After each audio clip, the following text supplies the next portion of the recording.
Philosophy is the study of being right, or at least less wrong. It is the one and only, all-encompassing, no-holds-barred fight for truth.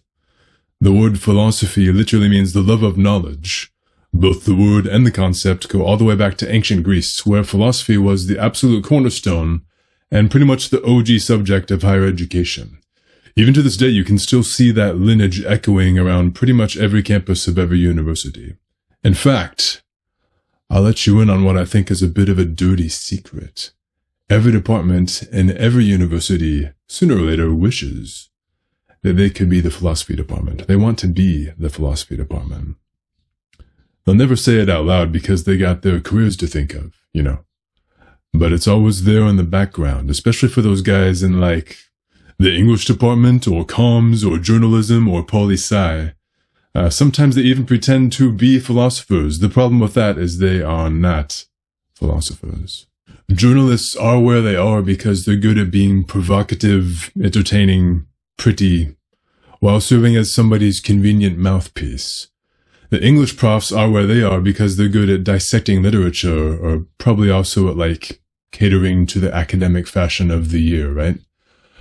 Even theoretical physicists studying the nature of space-time are where they are because they are good at exploring crazy complex equations and interpreting mathematics. But philosophers are where they are because they are good at being right. When those other guys try and do philosophy, they don't tend to do it from a no-holds-barred search for truth.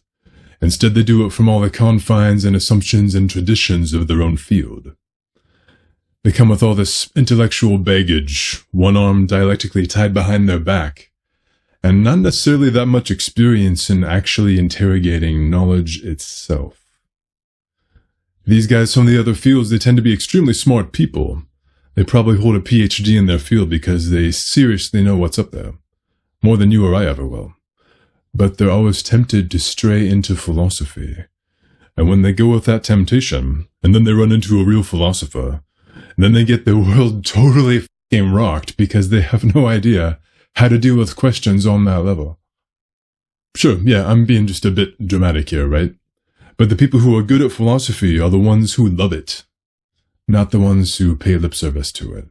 A lot of people today think of philosophy as some kind of impractical, archaic, useless head knowledge, right? But philosophy is actually the most practical knowledge in the entire world. It's the study of how to be more right and less wrong, and it matters for everything that you will ever think about. Just don't try and major in it. There's some more practicality for you. That one's free.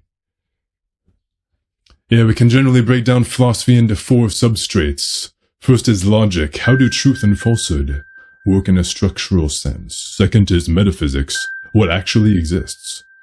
Third is epistemology. How do we actually know anything? And fourth is ethics. What should we do about all this? The whole series is going to be mostly focused on epistemology, but all 4 branches of philosophy will always weave back and forth into each other. We're going to deal with all of them, at least a little bit. Plus, I don't know, maybe a couple dozen other things? I don't know, why not? No holds barred, you know? Here are a few next steps. I will see you there. Very simple kind of man, but I can fake it.